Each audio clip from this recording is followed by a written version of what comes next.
ജീവിത പങ്കാളികളെക്കുറിച്ച് ആകുലപ്പെടുന്നവരെ കർത്താവ് മനസ്സിൽ ഓർപ്പിക്കുന്നുണ്ട്. They are most anxious. ജീവിതത്തിൻ്റെ ഒരു അട്രാക്ഷൻ, നമ്മളെ ആവശ്യമുള്ള ഒരു കാലം കഴിഞ്ഞു, ഇനി നിൽക്കട്ടെ, ചാകട്ടെ എന്നുള്ള മാനസികാവസ്ഥ കുടുംബത്തിൽ ജീവിത പങ്കാളിക്ക്, ഭർത്താവിന്, ഭാര്യയ്ക്ക് രൂപപ്പെട്ട് വന്നാൽ, കുറഞ്ഞ പക്ഷം മക്കൾക്ക് രൂപപ്പെട്ട് വന്നാൽ, നിങ്ങൾ കർത്താവിനോട് മറുപടി പറയണമെന്ന് ഞാൻ പറയാൻ കാരണം നിങ്ങൾ ചെയ്തത് ഉടമ്പടി ആയതുകൊണ്ടാണ്. വിവാഹമെന്ന ഉടമ്പടി. You got the point? You catch me? അതായത് ചിലർക്ക് ഒരു കാലം കഴിയുമ്പോൾ ഒരു ഡോൺ കെയർ ആണ്, മക്കൾക്കുണ്ട്. കഴിഞ്ഞ ദിവസങ്ങളിൽ ഞാനിവിടെ പ്രാർത്ഥിച്ചുകൊണ്ടിരുന്നപ്പോൾ ഒരു മരിപ്പ് വീട്ടിൽ പോയി.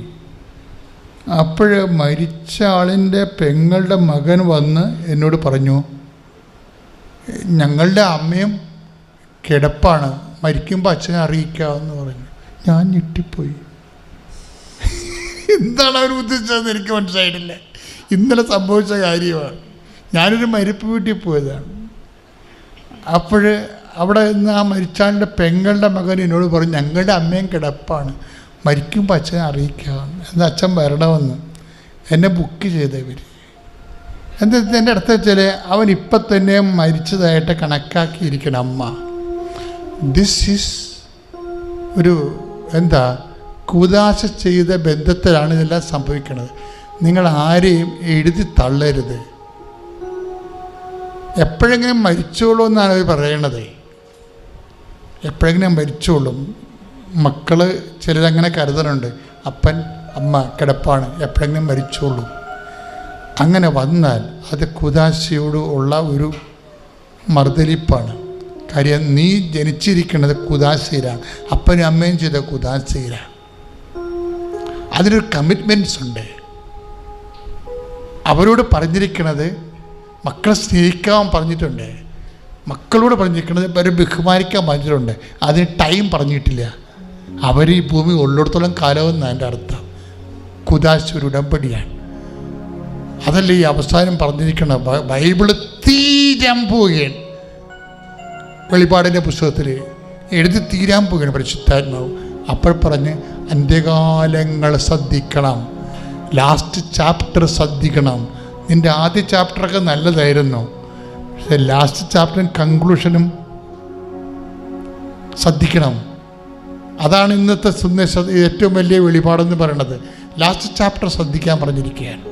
അപ്പൻ്റെ ആയാലും അമ്മയുടെ ആയാലും മക്കളുടെ ആയാലും പ്രാർത്ഥിക്കുക, കർത്താവേ എൻ്റെ ജോലി, എൻ്റെ വീട്, എൻ്റെ വിവാഹ ജീവിതം, എല്ലാത്തിൻ്റെയും അവസാനം വരെ അങ്ങയോടുള്ള വിശ്വസ്തത പരിപാലിച്ചു പോരുവാൻ അഭിഷേകം ചെയ്യണം.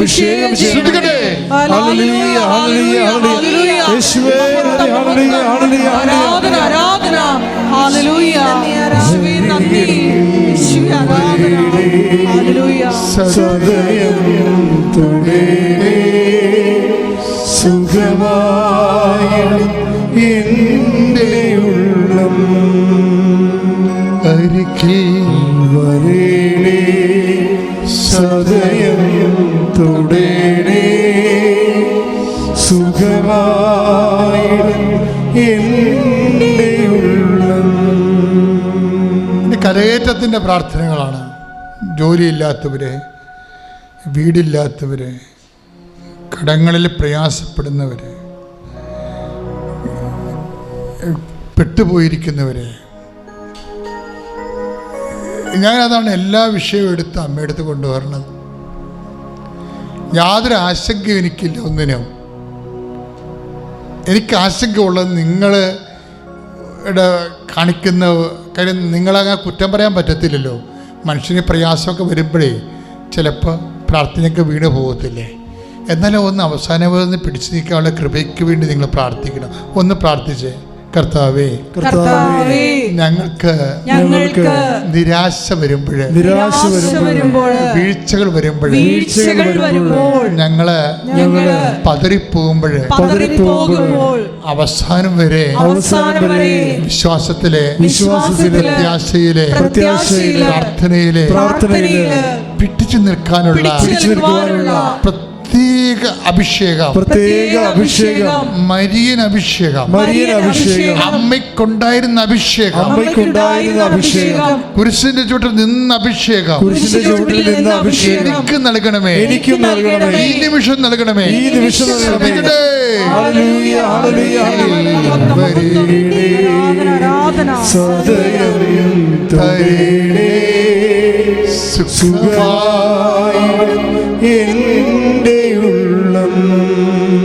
ആശുപത്രി കൊണ്ടുപോയപ്പോൾ അതിക്ക് മുമ്പ് ഒരു പ്രശ്നം ഉണ്ടായിരുന്നേ.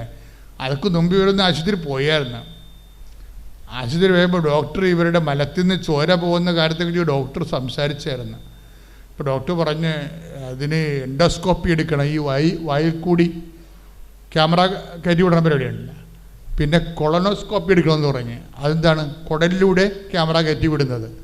പക്ഷേ അവിടെയൊക്കെ അപ്പോയിൻമെൻറ്റ് കിട്ടാൻ സമയമുണ്ട്, അതിന് 1 മാസം എടുക്കും. 1 മാസം എൻഡോസ്കോപ്പിയും കൊളനോസ്കോപ്പിയും എടുത്താൽ മാത്രമേ മലത്തിൽ നിന്ന് ചോര പോയ കാര്യം എന്താണെന്ന് കണ്ടുപിടിക്കാൻ പറ്റത്തുള്ളൂ. അതിന് 1 മാസത്തെ ഡേറ്റ് കൊടുത്തിരിക്കുകയാണ്. അതുവരെ ചോര ഇങ്ങനെ പോയിക്കൊണ്ടിരിക്കും.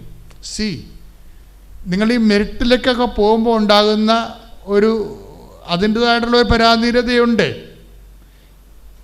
നിങ്ങൾക്ക് ബുദ്ധിയുണ്ട്, ബോധമുണ്ട്, അറിവുണ്ട്, പണമുണ്ട് എന്നൊക്കെ പറഞ്ഞിട്ട് നിങ്ങൾ അവിടെ ദൈവത്തെ അവോയ്ഡ് ചെയ്യരുത്. ദൈവത്തെ അവോയ്ഡ് ചെയ്യുന്നുണ്ടോ എന്ന് എപ്പോഴും ഇൻസ്പെക്ട് ചെയ്തുകൊണ്ടിരിക്കണം.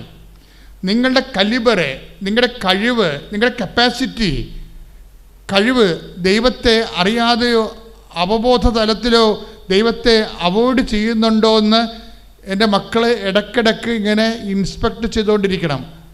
എന്താ കാര്യം വെച്ച് കഴിഞ്ഞാൽ അത് ഉടമ്പടിയുടെ ലെവൽ നമ്മൾ നോക്കുകയാണ്. ഇപ്പം ജനറേറ്ററൊക്കെ ഞങ്ങൾ ഇടയ്ക്ക് പോയി അവിടെ മാനേജർ പോയി നോക്കും, ഓയിൽ ലെവൽ കറക്റ്റാണോ നോക്കും. അത് കാറ് നോക്കത്തില്ലേ, വെള്ളമുണ്ടോ എന്ന് നമ്മൾ നോക്കത്തില്ലേ. ഇതുപോലെ ദൈവത്തെ അവോയ്ഡ് നമ്മുടെ ജീവിത മണ്ഡലങ്ങളിൽ നമ്മുടെ ബുദ്ധിക്കും കഴിവിനും ചെയ്യാവുന്ന കാര്യങ്ങൾ ദൈവത്തിന് സമർപ്പിക്കാതെ ആ മേഖല ദൈവത്തെ ബ്ലോക്ക് ചെയ്യുന്നുണ്ടോ എന്ന് എൻ്റെ മക്കൾ നോക്കണം. കാര്യം ഉടമ്പടി വർക്ക് ചെയ്യണത് നിൻ്റെ നിലപാടിലൂടെയാണ്. എൻ്റെ സംഭവിച്ചു കഴിഞ്ഞാൽ അപ്പോൾ ഇതിന് ഇവർക്ക് സത്യം പറഞ്ഞാൽ പേടിയെന്നല്ല, അതിലേക്കൊക്കെ ചെന്ന് കഴിഞ്ഞാൽ പിന്നെ ഹെവി വല്ല ഓപ്പറേഷനോ വല്ലതൊക്കെ ഉണ്ടായി കഴിഞ്ഞാൽ അതൊക്കെ വലിയ ബുദ്ധിമുട്ടാണ്. അത് കാരണം ഇവരിതിനെ ഫേസ് ചെയ്യാൻ പറ്റാതെ കൊളനോസ്കോപ്പി എൻഡോസ്കോപ്പി എടുക്കണം. അപ്പോൾ ആ ഒരു വിഷയം ഉള്ള സമയത്താണ് കാലിൽ കത്തി വീണിട്ട് ഇത് മുറിഞ്ഞത്. അപ്പോൾ ഇവർക്ക് ഭയങ്കര സങ്കടമായി. ഉടമ്പടിക്ക് ശേഷം സംഭവിക്കുന്ന കാര്യങ്ങളാണ് ഇതെല്ലാം. ശ്രദ്ധിക്കുക. ഇവരെങ്ങനെയാണ് ഇതിനെ കൈകാര്യം ചെയ്യണമെന്ന് ഓർക്കണം നിങ്ങൾ. അതായത് ഇവർക്ക് ഭയങ്കര സങ്കടമായി. കാര്യം അവരങ്ങനെ പറയുന്നുണ്ട്, ഇപ്പം ആകെ മൊത്തം കുളവായല്ല എന്ന്. അത് സാക്ഷ്യത്തിൽ പറയുന്നുണ്ട്, ആകെ മൊത്തം ചളുവായല്ല എന്ന്. കാര്യം ഇവർക്ക് ഇനി എൻഡോസ്കോപ്പ് എടുക്കണം, കൊളോസ്കോപ്പ് എടുക്കണം. ഇപ്പം ഡോക്ടർ എന്താ പറയണത്, ഇത് സ്കാൻ ചെയ്ത് തള്ളവിരൽ അറ്റുപോയത് സ്കാൻ ചെയ്ത ഡോക്ടർ പറയും ഇത് മുറിഞ്ഞെന്നാണ് തോന്നണത്. അപ്പം ഇവർക്കും അറിയാം മുറിഞ്ഞെന്ന്. കാര്യം തലവല അനങ്ങണില്ല, ഈ ഡെഡ് ബോഡി പോലെ ഇരിക്കുകയാണ്, മരവിച്ച ആൾക്കാരുടെ കൈ പോലെ ഇരിക്കുകയാണ്, അനങ്ങണില്ല. അപ്പം അത് ബ്ലഡ് അത് വെയിൻ അറ്റുപോയിട്ടാണ്. പക്ഷെ വെയിൻ അറ്റുപോയോ എന്ന് പറയാൻ സ്കാൻ റിപ്പോർട്ടിൻ്റെ അകത്ത് ഇങ്ങനെ ബ്ലഡെല്ലാം കയറിയിരിക്കണ കാരണം സ്കാൻ റിപ്പോർട്ടിൽ വ്യക്തമല്ല, അറ്റുപോയത് കാണുന്നില്ല. പക്ഷെ ഡോക്ടറെ അടുത്ത് കൊണ്ടുപോയി ഇത് സർജൻ്റെ അടുത്ത് കൊണ്ടുപോയി കൊടുക്കുമ്പോൾ സർജൻ പറയും ആയത് അറ്റുപോയെന്ന്. എന്നിട്ട് ഇതിൻ്റെ ഓപ്പറേഷൻ നിശ്ചയിക്കും. ഇപ്പോൾ വേറെ 2 ഓപ്പറേഷൻ കിടപ്പുണ്ടേ, എൻഡോസ്കോപ്പിയും കൊളോസ്കോപ്പിയും കിടപ്പുണ്ട് വേറെ. അതിൻ്റെ കൂടെ എക്സ്ട്രാ ഒരു സാധനം കയറി വിടും. എന്നിട്ട് ഇവർ ദൈവത്തെ വിട്ടുപോകാതെ, അപ്പോൾ ഭർത്താവ് പറയുന്നുണ്ട് നിൻ്റെ പ്രാർത്ഥനയും കൂടുതലാണ്, നിനക്ക് പണിയും വരുന്നുണ്ടല്ലോ എന്ന് പറയും. അത് അദ്ദേഹം പറയുന്നുണ്ട്. അതും ഇതൊക്കെ നമ്മളുടെ അതായത് നമ്മുടെ ഈ മെറിറ്റിൽ വർക്ക് ചെയ്യുമ്പോൾ ശ്രദ്ധിക്കേണ്ടത്, ഉടമ്പടിയിൽ ഇപ്പം മെറിറ്റ് കുറഞ്ഞു വേണ്ടാ, എന്തെങ്കിലും ദുരന്തമോ ദുഃഖമോ പരാജയമോ വരുമ്പോൾ എൻ്റെ മക്കൾ എനിക്ക് ഇങ്ങനെ സംഭവിച്ചു, അല്ലെങ്കിൽ എനിക്ക് ഉടനെ നീ ആരോ ഏതോ ഒക്കെ എന്തൊക്കെ ചെയ്തു വെച്ചിരിക്കണ കൊണ്ടാണ് ഞാനിങ്ങനെ ഗതി പിടിക്കാത്തത്, ഇങ്ങനെ നിൻ്റെ മെറിറ്റ് പോണതനുസരിച്ചുകൊണ്ട് നീ നാട്ടുകാരുടെ കരുത്തേക്ക് കയറരുത്. മനസ്സിലായില്ലേ? അതാണ് ആൾക്കാർ ചെയ്യണത്. ബുദ്ധിയും വിശ്വാസം ഇല്ലാത്തവർ ചെയ്യണത് അങ്ങനെയാണ്. ആരോ എന്തോ പണി ചെയ്തിരിക്കുന്നതാണ് എന്ന് വിചാരിക്കും. അപ്പം അങ്ങനെയല്ല. ഇവരിങ്ങനെ പറയണത്, ഇവർ പ്രെയറിലൂടെ മൂവ് ചെയ്യുമ്പോഴും 2-3 കാര്യങ്ങൾ നെഗറ്റീവ് സംഭവിച്ചിട്ട് എന്താ അവിടെ സംഭവിക്കുന്നത്? ഇവിടെ മെറിറ്റ് പോകും, യോഗ്യത പോകും. യോഗ്യത കുറഞ്ഞ് വരും. യോഗ്യത കുറഞ്ഞ് വരുമ്പോൾ നിങ്ങളുടെ ബേസിക്കായിട്ടുള്ള യോഗ്യത, ഇതൊരു എൻജിനീയറിംഗ് ആണ് കേട്ടോ, ഒരു കവനൻ്റെ എൻജിനീയറിംഗ് ആണ് ഞാനീ പറയണത്. എങ്ങനെയാണ് ഇതിനെ സ്റ്റിയർ ചെയ്ത് പോകേണ്ടതെന്ന്. അതായത് കവനൻ കാലത്ത് നിങ്ങളുടെ യോഗ്യത, നിങ്ങളുടെ കപ്പാസിറ്റികളിൽ ചില സമയത്ത് ദൈവം ബോധപൂർവ്വം ഇടപെട്ടെന്ന് വരും. അപ്പോൾ നിങ്ങൾ ആശ്രയം വെച്ചിരിക്കുന്നത് അല്ലെ എന്ന് ടെസ്റ്റിംഗ് ഉണ്ടാകാൻ വേണ്ടിയാണ്. 2 തിമോത്തി 1:12. 2 തിമോത്തി 1:12. ഇക്കാരണത്താലാണ് ഞാനിപ്പോൾ ഇവയെല്ലാം സഹിക്കുന്നത്. ഇക്കാരണത്തിലാണ് ഞാൻ ഇതെല്ലാം സഹിക്കുന്നത്. ഞാൻ അതിൽ ലജ്ജിക്കുന്നില്ല. എന്തെന്നാൽ ആരിലാണ് ഞാൻ വിശ്വാസം അർപ്പിച്ചിരിക്കുന്നത് എന്ന് എനിക്കറിയാം. അതാണ് സംഭവം. അതായത് നമ്മളിപ്പോൾ അവർ റെന്നി വിശ്വാസം അർപ്പിച്ചിരിക്കുന്നത് ആരില്ല? മെഡിക്കൽ സയൻസിലാണ്. മനസ്സിലായില്ലേ? അവർ റെന്നി വിശ്വാസം എന്തുകൊണ്ടാണ് അവിടെ ബ്ലീഡിങ്, മലത്തിലൂടെയുള്ള ബ്ലീഡിങ് എന്തുകൊണ്ടാണ് ഉടമ്പടിയിൽ ചുമ്മാ ഒന്ന് പോയിൻ്റ് ഔട്ട് ചെയ്യുക മാത്രം ചെയ്തതിൻ്റെ കാരണം എന്താണ്? അവർ ആശ്രയം വെച്ചിരിക്കുന്നത് മെഡിക്കൽ സയൻസിലാണ്. മനസ്സിലായി? അവർ വിശ്വാസം അർപ്പിച്ചിരിക്കുന്നത്. വിശ്വാസം അർപ്പിക്കേണ്ടതെന്നൊന്നും അല്ല ഞാൻ പറയുന്നത്. പക്ഷേ നമ്മൾ വിശ്വാസം അർപ്പിക്കുമ്പോഴും ബേസിക്കായിട്ടുള്ള നമ്മുടെ ആശ്രയം ദൈവത്തിലായിരിക്കണം. ഫുള്ളായിട്ട് നിങ്ങൾ മെറ്റീരിയൽ വേൾഡിൽ നിങ്ങളുടെ വിശ്വാസം വിട്ടുകൊടുക്കരുത്. നമ്മൾ ആരെല്ലാം എന്തെല്ലാം നമ്മളെ എങ്ങനെയെല്ലാം, ഇപ്പോൾ നിങ്ങൾ 2 ലക്ഷം രൂപ ഒരാൾക്ക് കൊടുത്തിരിക്കണം, അല്ലെങ്കിൽ 20 ലക്ഷം രൂപ നിങ്ങളുടെ മകളെ കെട്ടിക്കുന്ന സമയത്ത് തിരിച്ചു തരാതെ നിങ്ങൾ പറഞ്ഞിരിക്കുകയാണ്. അപ്പോൾ നമുക്ക് ഉറപ്പുള്ള കാശാണ്, നമുക്ക് കൊടുത്ത കാശാണ്, കിട്ടാനുള്ള കാശാണ്, ഓക്കെയാണ്, അയാൾ നമുക്ക് തരും. പക്ഷേ നമുക്ക് വിശ്വസിക്കാൻ പറ്റത്തില്ല. ചിലപ്പോൾ പൈസ കൊടുക്കേണ്ട സമയത്തായിരിക്കും നമ്മൾ ചെല്ലുമ്പോൾ പറയും, അയാൾ ചോദിക്കും കൈനീട്ടം വൈകുന്നേരമായ വല്ല കുഴപ്പമുണ്ടാകും ചോദിക്കും. നമ്മൾ ഈ കോമഡി കേട്ടിട്ടില്ലേ? അതുപോലെ നമ്മൾ ആക്കിക്കളയും. അതെന്താ? നിങ്ങൾ ആശ്രയം വെച്ചിരിക്കുന്ന അയാളുടെ കാശാണ്, അത് നിങ്ങളുടെ കാശ് തന്നെയാണല്ല എന്നാണ്. ഇങ്ങനെയുള്ള കോൺഫിഡൻ്റ് ആയിട്ടുള്ള ഒരു അറ്റ്മോസ്ഫിയറാണ് പലരുടെയും സ്ഫോടകാത്മകമായ അവസ്ഥകൾ. നിങ്ങൾക്ക് ഇപ്പം കിട്ടും നിങ്ങൾ കൈപ്പിടിയിലാണെന്ന് പറഞ്ഞാൽ പോലും അതിൻ്റെ ഒരു വശം നിങ്ങൾ ദൈവത്തെ തന്നെ സമർപ്പിക്കണം. ആധ്യാത്മിക ജീവിതം എന്ന് പറഞ്ഞാൽ അത് തന്നെയാണ്. നാളെ ഞങ്ങൾ ഇന്ന കടയിൽ പോകും, ഇന്ന പട്ടണത്തിൽ പോകും, ഇന്ന വ്യാപാരം ചെയ്യും, ലാഭമുണ്ടാക്കും, ആർക്കും പറയാം. പക്ഷേ ഒരു ക്രൈസ്തവന് പറയാൻ പറ്റത്തില്ല. അതല്ലേ എടുത്ത നമ്മളെ ഇവിടെ യാക്കോബിൻ്റെ ലേഖനം, നാളെ നിങ്ങൾ ഇന്ന പട്ടണത്തിൽ പോകും, ഇന്ന വ്യാപാരം നടത്തും, ലാഭമുണ്ടാക്കും എന്ന് ആർക്കും പറയാം. പക്ഷേ ഒരു വിശ്വാസിക്ക് പറയാൻ പറ്റത്തില്ല. എന്തുകൊണ്ടാണ്? വിശ്വാസി പറയുമ്പോഴേ അതിൻ്റെ പ്ലേസ്മെൻറ്റ് നോക്കണം. കർത്താവ് മനസ്സാകുന്നെങ്കിൽ എന്ന് കൂട്ടിച്ചേർക്കണം. നിനക്ക് ബുദ്ധിയുണ്ട്, ബോധമുണ്ട്, നിനക്ക് PR കിട്ടാനുള്ള സാഹചര്യമുണ്ട്, നിൻ്റെ ആൾക്കാർ കാനഡയിലെ UK ഉണ്ട്, അല്ലെങ്കിൽ നിനക്ക് PSCയിലാണെങ്കിൽ ശരി, നിനക്ക് പഠിച്ച് പാരമ്പര്യമായിട്ട് നോക്കുമ്പോൾ എല്ലാത്തിനും റാങ്കിൽ വന്നിരിക്കുന്നതാണ്, അതൊരു മെറിറ്റിൽ നീ കയറിപ്പോകുന്നൊക്കെ നീ പറഞ്ഞാലും നീ ഒരു വിശ്വാസിയാണ് നിനക്ക് പറയരുത്. എന്താ കാര്യം? കർത്താവിനോട് സ്പേസ് ഉണ്ട്, അവിടെ ദൈവഹിതത്തിന് സ്പേസ് ഉണ്ട്. അവിടെ എന്ത് ചെയ്യണം?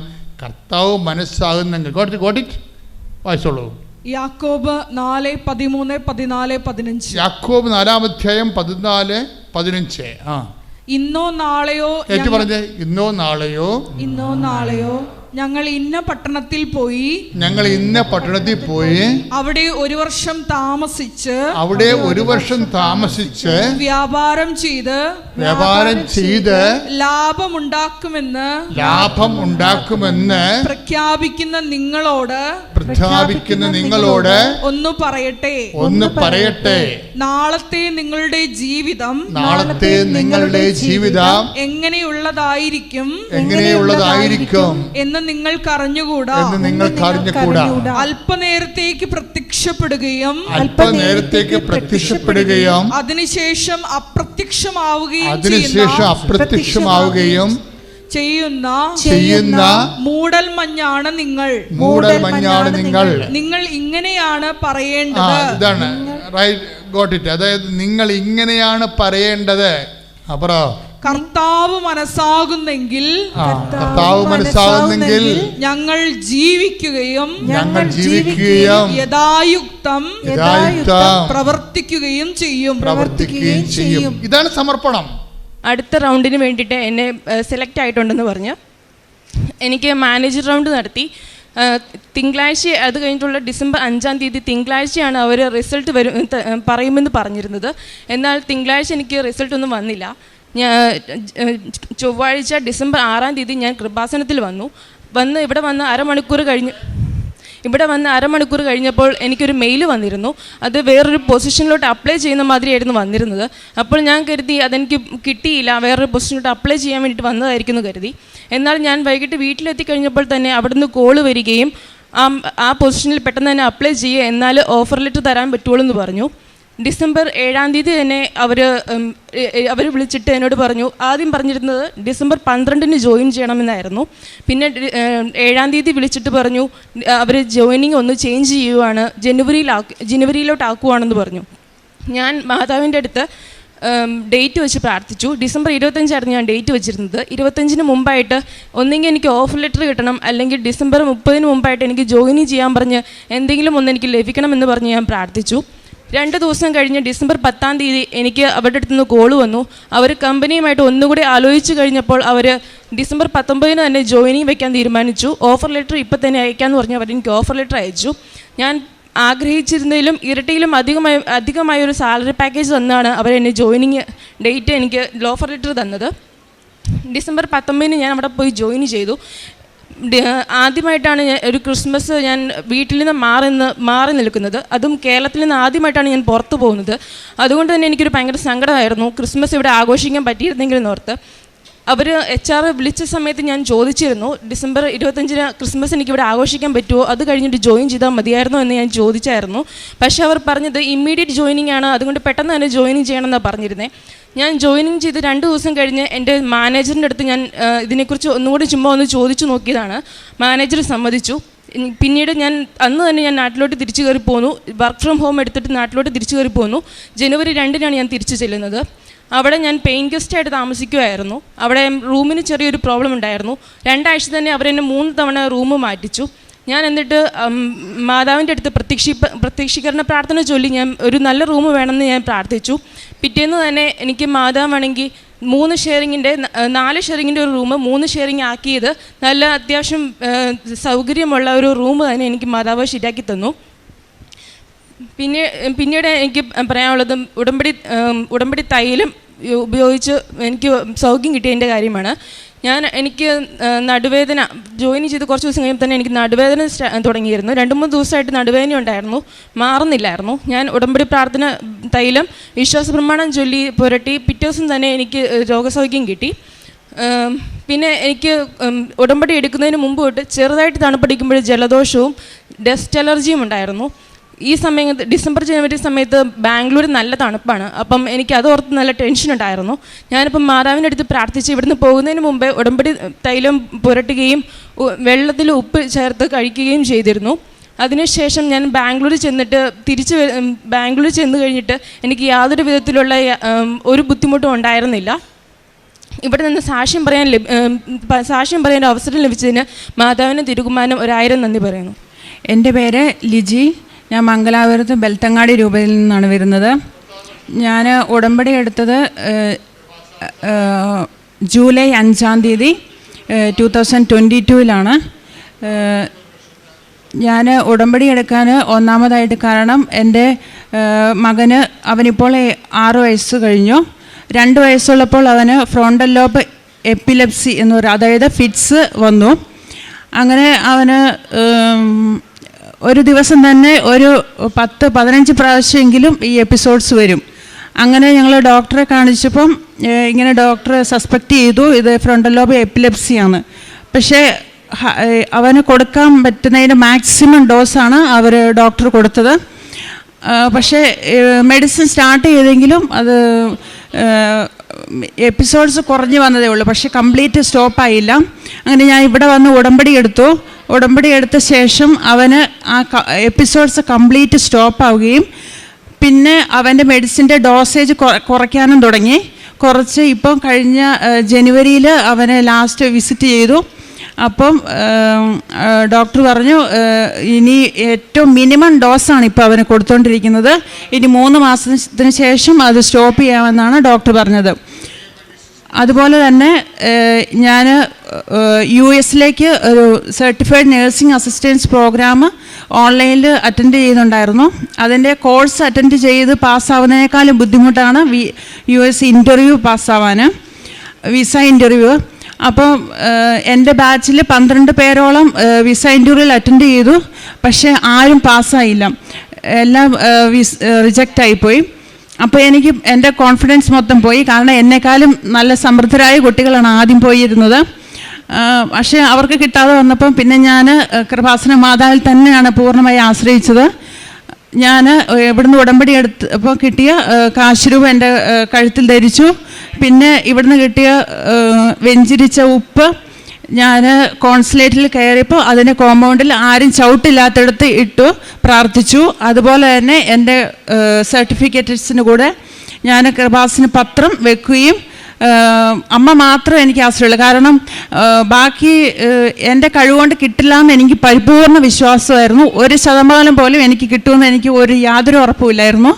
പക്ഷേ എനിക്ക് പരിശുദ്ധ അമ്മയുടെ സാന്നിധ്യം എനിക്ക് എപ്പോഴും കൂടെയായിരുന്നു. എനിക്ക് ഇവിടുന്ന് എൻ്റെ വീട്ടിൽ നിന്ന് പോകുമ്പോൾ മുതൽ തിരിച്ചു വരുന്നിടം വരെ പരിശുദ്ധ അമ്മയുടെ സാന്നിധ്യം ഞാൻ ഓരോ നിമിഷം അനുഭവിച്ചുകൊണ്ടിരുന്നു.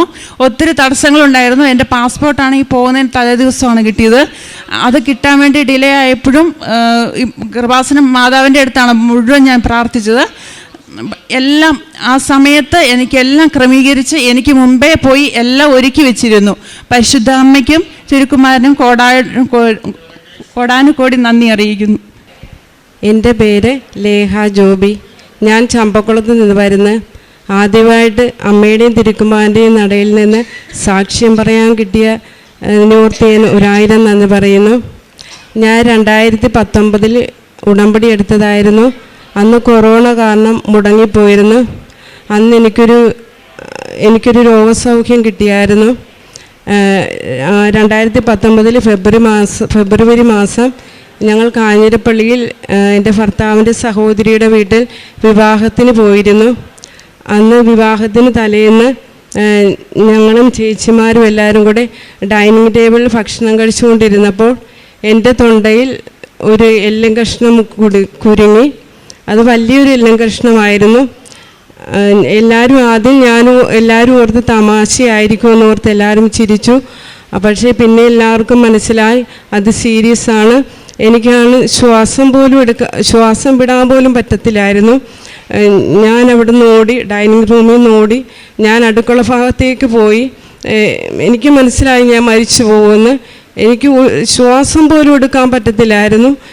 അപ്പോൾ എൻ്റെ ഭർത്താവും മക്കളും ബാധിക്കലിരുന്ന് തമാശയൊക്കെ പറഞ്ഞിരിക്കുമായിരുന്നു. അവരാരും ഈ സംഭവമൊന്നും അറിയുന്നില്ല. അപ്പോൾ ചേച്ചിമാരെല്ലാം ആകെ പേടിച്ചു പോയി. അപ്പം മരണമാണ് എൻ്റെ മുന്നിൽ കണ്ടത്. ഞാൻ മരിക്കുമെന്ന് എനിക്ക് ഉറപ്പായിരുന്നു. കാരണം എനിക്ക് ശ്വാസം എടുക്കാൻ പറ്റാതെ ഞാൻ അടുക്കളയിൽ കിടന്ന് മരണവെപ്രാളമായിരുന്നു. അപ്പോൾ ഞാൻ രാവിലെ പ്രതീക്ഷീകരണ പ്രാർത്ഥന ചൊല്ലിയപ്പോൾ ഞാൻ മാതാവിനോട് പറഞ്ഞായിരുന്നു, മാതാവേ, ഞങ്ങളിവിടുന്ന് കല്യാണത്തിൽ പോകുമ്പോൾ ഞങ്ങൾക്കും ഞങ്ങളുടെ ബന്ധുക്കൾക്ക് ആർക്കും ഒരാപത്തും അപകടവും രോഗവും കൂടാതെ നീ കാത്തു പരിപാലിക്കണമെന്ന് ഞാൻ പ്രാർത്ഥിച്ചിട്ടായിരുന്നു പോയത്. അങ്ങനെ ഞാൻ ഉടമ്പടി കാശ് രൂപ എൻ്റെ കയ്യിലുണ്ടായിരുന്നു. അങ്ങനെ ഞാൻ അവിടെ ഇന്നിപ്പോൾ ഞാൻ പെട്ടെന്ന് എനിക്ക് ശ്വാസം കിട്ടാതെ വന്നപ്പോൾ ഞാൻ പെട്ടെന്ന് എൻ്റെ പൂർവികരെയാണ് എൻ്റെ മുന്നിൽ കണ്ടത്. കാരണം മരണമാണ് എൻ്റെ മുന്നിൽ കണ്ടത്. അപ്പോൾ ഞാൻ പെട്ടെന്ന് അമ്മയെന്നൊരു വിളി ഞാൻ ഉച്ചത്തിൽ വിളിച്ചു. പെട്ടെന്ന് തന്നെ അത്ഭുതം സംഭവിച്ചു. അമ്മ മാതാവ് എൻ്റെ തൊണ്ടയിലുള്ള എല്ലും കഷ്ണം അമ്മ ഇറക്കി കളയുന്ന പോലെ എനിക്ക് തോന്നി ഉള്ളിലോട്ട്. പെട്ടെന്ന് തന്നെ എനിക്ക് ശ്വാസം എടുക്കാൻ പറ്റി. അങ്ങനെ ഞാൻ ഉമിനീരിറക്കിയപ്പോൾ എൻ്റെ തൊണ്ടയിലെല്ലാം പൊട്ടിയിരുന്ന് എനിക്ക് ഉമിനീര് പോലും ഇറക്കാൻ പറ്റത്തില്ലായിരുന്നു. അങ്ങനെ ഒരു അനുഗ്രഹം അമ്മ എന്നെ കാത്തു. അങ്ങനെ എൻ്റെ ഉടമ്പടി കൊറോണ കാരണം മുടങ്ങിപ്പോയായിരുന്നു. അങ്ങനെ 2022 ഓഗസ്റ്റ് 16-ാം തീയതി എൻ്റെ ഭർത്താവിൻ്റെ അച്ചായി മരിച്ചു പോയായിരുന്നു. അങ്ങനെ മരിച്ചു പോയപ്പോൾ മരിച്ചു കഴിഞ്ഞ് 7-ൻ്റെ അന്ന് ഞാൻ എൻ്റെ വീട് വരെ ഒന്ന് പോയായിരുന്നു, എൻ്റെ അമ്മയ്ക്ക് വയ്യാതെ. അങ്ങനെ ഞങ്ങൾ തിരിച്ചു വന്നപ്പോൾ വീട്ടിൽ പെട്ടെന്നൊരു കുടുംബ പ്രശ്നം ഉണ്ടായി. അങ്ങനെ ആകെ താളം തെറ്റി വീട്ടിൽ. പിന്നെ എല്ലാവരും എല്ലാവരും ഭർത്താവും ചേച്ചിമാരും ചേട്ടന്മാരൊക്കെ ഇടയ്ക്ക് വഴക്കിട്ട് അങ്ങനെ പ്രശ്നങ്ങളായി കേസായി. അപ്പോൾ എനിക്ക് ആകെ വിഷമമായി. അമ്മച്ചി പറഞ്ഞു, ഞങ്ങൾ ചാച്ചിയൊന്നും നോക്കിയിട്ടില്ല. അങ്ങനെ ആകെ എനിക്ക് വിഷമമായി.